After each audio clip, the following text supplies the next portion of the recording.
Hi everyone, নমস্কাৰ সকলোকে খেতিত লাগি আছিলো কাৰণে ভিডিও বনাব পৰা নাছিলো মই কৈছিলো মই মেইনছৰ ভিডিও বনাম বুলি সো আজি সময় পালো আজি মই ফাৰ্স্ট ভিডিওটো ষ্টাৰ্ট কৰিছো কিন্তু ইয়াৰ আগতে আৰু এটা মই ভিডিও বনাইছিলো তাৰ লিংকটো মই দি দিম যোনটো এপিএসসি ৰ অফিচিয়েল এটা ইনস্ট্ৰাকশনছ আছিল কেনেকৈ আনসাৰ লিখিব লাগে মাৰ্কস পাবলৈ আপোনালোকে এই ভিডিওটো চাই লব মই লিংকটো ডেসক্ৰিপচনত দিয়া আছে সো আজি ভিডিওটো উদ্দেশ্য হৈছে আমাৰ হ্যান্ডৰাইটিংটো কিমান ইম্পৰ্টেন্ট কিমান গুৰুত্বপূৰ্ণ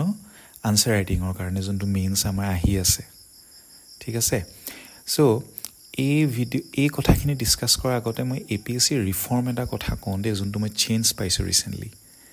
হেতু হৈছে এইখন ইম্পৰ্টেন্ট লিংকস এটো হোম পেজত এতিয়া খুলিলে আপোনালোকে গম পাব ইয়াৰ 2 নম্বৰটো চক সিলেবাই আগতে সিলেবাস আছিল যোনটো গ্ৰামাটিক্যালি ইনকাৰেক্ট এই লিংকটো ক্লিক কৰিলে কি হয় প্ৰত্যেক বিলাক পৰীক্ষাৰ সিলেবাস খিনি পাব so syllabus as a singular form হেতু ইনকাৰেক্ট আছিল সো যেহেতু প্লুৰেল ফৰ্মত নিব লাগে কাৰণ সবৰে সিলেবাস আছে তেওঁলোকে সিলেবাই কৰালে এতিয়া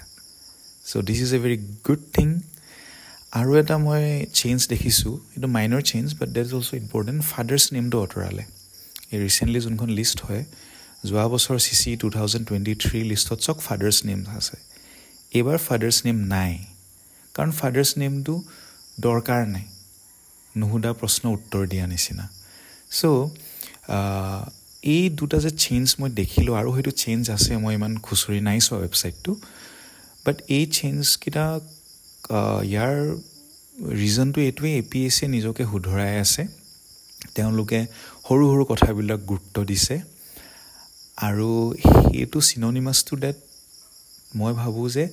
যোনখিনি ইনস্ট্ৰাকশনছ দিয়ে আমাৰ পৰীক্ষাৰ কাৰণে সেই ইনস্ট্ৰাকশনছ খিনি আমি সৰু সৰু কথাবিলাক পঢ়ি যদি ফলো কৰো আমি এপিএসসি পাৰপাসৰ লগত ইনলাইন হ'ম তেওঁলোকে যি বিচাৰিছে আৰু মাৰ্কস বেছি পাম সো এইখিনি কথা কৈ বলক ভিডিওটোলৈ আগবাঢ়ো প্ৰথমতে আমি ইনস্ট্ৰাকশনৰ পৰা ষ্টাৰ্ট কৰো যোনখন কাইন্ড অফ মানে কনস্টিটিউশন টাইপ হৈ গৈছে পৰীক্ষাটোৰ কাৰণে সো হ্যান্ডৰাইটিংৰ পাৰ্সপেক্টিভৰ পৰা এই লাইনটো বহুত ইম্পৰ্টেন্ট এটো পজ কৰি আপোনালোকে পঢ়ি ল'ব পাৰে এটো আছে ওয়েবসাইটতে আছে তাত গলে গম পাব আপোনালোকে মানে স্পেচিমেন বিলাক আছে যোনখন আপোনাৰ আনসাৰ বুকলেটত ইয়াত আছে not following the instructions may entail penalty in the form of deduction of marks non-evaluation of paper eto important aru yar correlated instruction number is 4 answers should be written in legible and clear handwriting legible mane junkhini pohibo pare sobe aru clear handwriting mane sapha thik ase eto bostu monor rakhok আৰু ইয়াৰ এই কনটেক্সটটো পিছত আপুনি গম পাব এতিয়া যে আমি যে আনসাৰখিনি লিখো আমি হৈছো সোৰ্স আমি লিখি মই বাৰু নিলিখো মইটো প্ৰিলিমছত ফেইল কৰিলো বাট জনে লিখিব তেও হৈছে এই হ্যান্ডৰাইটিংৰ সোৰ্স আৰু হ্যান্ডৰাইটিংৰ ইউজাৰ কোন হ'ব ইউজাৰটো বিষয়ে মই পাতো বলক মানে end user so end user জনৰ নাম হৈছে এক্সামিনাৰ বা ইভালুৱেটৰ জনে আপোনাৰ বহিখন চাব আৰু তেখেতৰ উদ্দেশ্যটো কি আপোনাৰ আনসাৰখিনি তেখেতে ইভালুৱেট কৰিব এটা পইচা বিনাময়ত এটা ফি এটা ল'ব নহলে গভৰ্নমেন্ট অৰ্ডাৰ হ'ব যত ফি আছে বা অৰ্ডাৰ আছে তাত নিজৰ এট উইল নহয় নিজৰ ইচ্ছাকৃতভাৱে তেখেতে চেক নাই কৰা সো তাত মানে ধৰক বেছি বহি চালে বেছি পইচা পাব বা গভৰ্নমেন্ট অৰ্ডাৰ আহিছে খৰধৰকে কামটো শেষ কৰিব সো এটো এটা আন্ডাৰলাইন পাৰপাস আছে সো এটো এটা ইম্পৰ্টেন্ট আপোনালোকে নিজে বুজি পাইছে চাগে ইয়াৰ মহত্বটো কি তাৰপিছত আপোনাৰ লগত সম্বন্ধটো কি তেখেতৰ জিৰো সম্বন্ধ একো সম্বন্ধ নাই অচিনাকি মানুহ আৰু আপুনি অচিনাকি মানুহ এজনক আপুনি সহায় বিচাৰক বা আপুনি কিবা এটা কথা কক আপোনাৰ কথা যদি বুজি নাপায় দুবাৰ তিনিবাৰ আপোনাৰ কথা বা দুবাৰে তিনিবাৰ বাদ দিয়ক দুবাৰে আপোনাৰ কথা বুজিবলৈ চেষ্টা নকৰে তেখেতে ঘৰৰ মানুহৰ কথা বেলেগ বন্ধু বৰ্গৰ কথা বেলেগ কি কলি আকৌ কোশ্চন বুজি নাই পোৱা বা আকৌ বুজি নাই পোৱা তে হুইত থাকিব কিন্তু যাৰ লগত আপোনাৰ সম্বন্ধ নাই নুহুদে এটো এটা ইম্পৰ্টেন্ট কথা থাৰ্ডলি তেখেতৰ যোনখিনি অধিকাৰ মানে কাইন্ড অফ ফান্ডামেন্টাল ৰাইট বুলি যদি ক'ব পাৰো আমি মানে মই কনস্টিটিউশনৰ লগতে বস্তুটো কোৰিলেট কৰিছো তেখেতে আপোনাৰ মাৰ্কস ডিডাক্ট কৰিব পাৰে নন ইভালুৱেশ্যন অফ পেপাৰ আপোনাৰ পেপাৰখন চেক নকৰিব পাৰে এইটো ক'ৰ পৰা ডিৰাইভ কৰিছে মই যে কৈছিলোঁ constitution of the answer writing important ইনষ্ট্ৰাকশ্যনত লিখা আছে deduction of marks non evaluation of paper আৰু তাৰ যোনটো ক্লজ হয় চাব ক্লজটো হৈছে instruction number 4 answers should be written in legible and clear handwriting so safa handwriting আৰু বুজিব নোৱাৰা যদি handwriting হয় তেখেতৰ পুৰা অধিকাৰ আছে আপোনাৰ মাৰ্কছ কাটিব আৰু পেপাৰখন নুচুৱাৰ so এই যোনটো ইন্টাৰেকশন হয় এই ইন্টাৰেকশনটো চিট কোড কি আপুনি জিকিবলে আপুনি তেখেতক সহায় কৰক তেখেতৰ পাৰপজটো ফুলফিল কৰিবলৈ পাৰপজ কি আপোনাৰ বহি চাইছে গভৰ্ণমেণ্ট অৰ্ডাৰ্ছ নহলে এটা পইচা বিনাময়ত সো তেখেতৰ পাৰপজটো মই গভৰ্ণমেণ্ট অৰ্ডাৰ ফুলফিল কৰিব লাগে নহলে মই দৰমহা কাটিব নহলে মই পেপাৰখন চাব লাগে মই পেপাৰখন চোৱা বিনাময়ত মই এটা পইচা পাম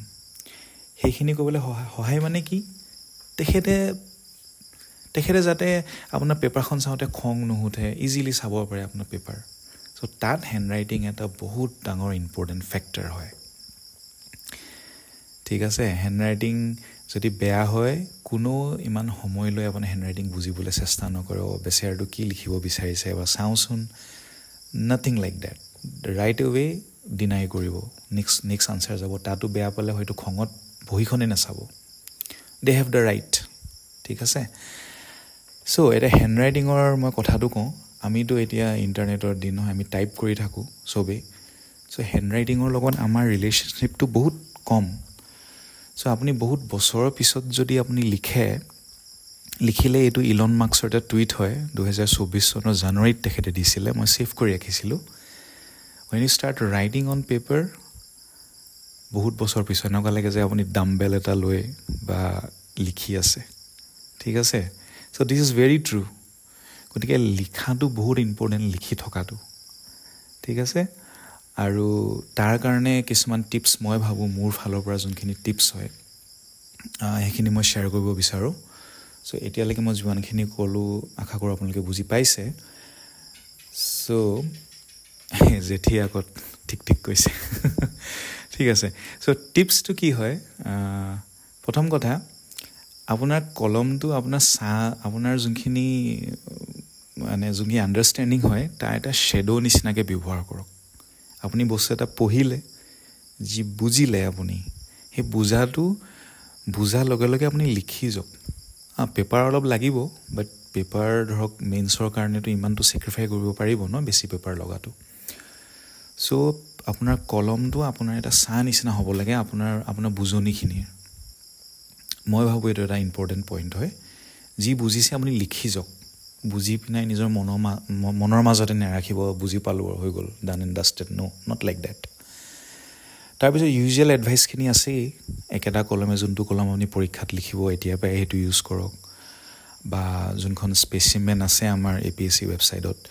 তাৰ চাইজৰ প্ৰিণ্ট আউট লৈ সেই বাউণ্ডাৰীৰ ভিতৰতে লিখা ষ্টাৰ্ট কৰক এইখিনিতো ইউজুৱেল এডভাইচ এইখিনি চাগে চবতে আছেই ইউটিউবত হওক বা ইণ্টাৰনেটত হওক য'তে হওক তাৰ পিছতো এটা ইম্পৰ্টেণ্ট হয় আপুনি আখৰখিনি কোনোবাই বুজি পাইছে নাই তাৰ এটা ৰিভিউ ল'ব লাগে আৰু ফ্ৰেণ্ডছ এণ্ড ফেমিলিৰ পৰা লওক ইয়াৰ মই এটা এক্সাৰচাইজ এটা ক'ম লাষ্টলৈ গতিকে আপোনালোকে ভিডিঅ'টো শেষলৈকে চাব এইটো এটা ইম্পৰ্টেণ্ট আপোনাৰ আখৰ চবেই বুজি পাইছে নে নাই সেইটো জনাটো দৰকাৰ আপুনি নিজৰ আখৰখিনি নিজে বুজি পাইছে বাট বেলেগ মানুহে বুজি পাইছে নে নাই আৰু সেই এক্সামিনাৰ যোনে আপোনাৰ এণ্ড ইউজাৰজন বেলেগ মানুহ হ'ব পাৰে কাৰ্চিভ ভাল পোৱা মানুহ হ'ব পাৰে কাৰ্চিভ বেয়া পোৱা মানুহ হ'ব পাৰে বা থিয়কৈ লিখিলে ভাল পোৱা মানুহ হ'ব পাৰে থিয়কৈ লিখিলে বেয়া পোৱা মানুহ হ'ব পাৰে হি অৰ শ্বি কেন বি এনিৱান সো সেই বস্তুটো আপোনালোকে সদায় মনত ৰাখিব সো এই এক্সাৰচাইজটো লাষ্টলৈ আছে আৰু তাৰপিছত স্পেচিং আৰু ফন্ট চাইজৰ যোনটো কেলিব্ৰেশ্যন হয় মানে পেৰাগ্ৰাফৰ মাজত বা লাইনছৰ মাজত যোনটো স্পেচ কৰিব আৰু ফণ্টৰ যোনটো চাইজ হয় মানে আপোনাৰ আখৰকেইটা চাইজ সেইটো আপুনি কেলিব্ৰেট কৰিব লাগিব আৰু আনচাৰ বুকলেটটো স্পেচিমেন আছেই তাত ধৰক এছেৰ কাৰণে আপুনি 1000 বা 1200 ৱৰ্ডছ লিখিব লাগে 11 আৰু 12 পেজৰ ভিতৰত 11-12 পেজ এইকাৰণে লিখিছোঁ এখনত সেই এছে টপিককেইটা থাকে চ' আধা পেজ মানে খাই যায় আৰু 250 ৱৰ্ডছৰ কাৰণে 3খন পেজ আৰু 150 ৱৰ্ডছৰ মানে 10 মাৰ্কৰ কাৰণে 2খন পেজ আৰু 15 মাৰ্কৰ কাৰণে 3খন পেজ মই ইথিক্সৰ পাহৰিছোঁ দেই ইথিক্সৰ 20 মাৰ্কৰ কুৱেশ্যন আহে কিমান দিয়ে তাত নেজানো মই বাৰু যি তাক 4খন দিয়ে নেকি বা যি কি নহওক তাত স্পেচিমেন আছে আপোনালোকে চাই ল'ব পাৰিব ৱেবছাইটত সো এইটো মতে ক্যালিব্ৰেট কৰিলে ভাল যে ওকে 250 ৱৰ্ডছ ওচৰে পাজৰে মই ইমানটো ডাঙৰ সাইজত বা ইমানটো স্পেস দিলে মোৰ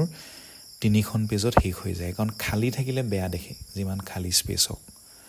সো এইবিলাক কি হয় অন দা ওয়ে এইবিলাকৰ কাৰণে এক্সট্ৰা আপুনি সময় ল'ব নালাগে অন দা ওয়ে এইকেইটা কৰি থাকিলে আপোনাৰ 2 মাহত বা 2.5 মাহত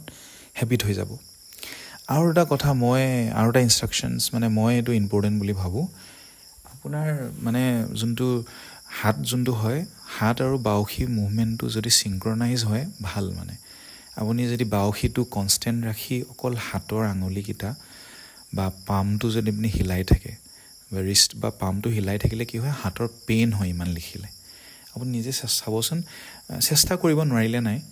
বাট হাতৰ লগত গুটে আৰ্মৰ যদি মুভমেন্ট কৰে আপুনি হাতৰ বিষটো অলপ কম হয় ঠিক আছে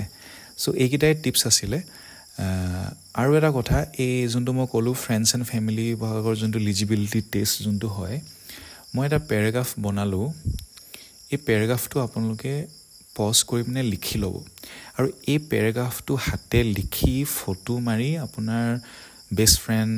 আপোনাৰ ফ্যামিলি মা দেউতাক সবকে ভাইটি ভন্টিক ভিন্দ যোন আছে এইটো পঢ়িব দিয়ক আৰু তেওঁলোকে খুদিব যে ইয়াত মানে যিমান কিটা নাম্বাৰ আছে গুটে কিটা নাম্বাৰ আছে আৰু সব এলফাবেটৰ গুটে কিটা লেটাৰছ আছে ইংলিশ যোনটো আপোনাৰ এলফাবেটৰ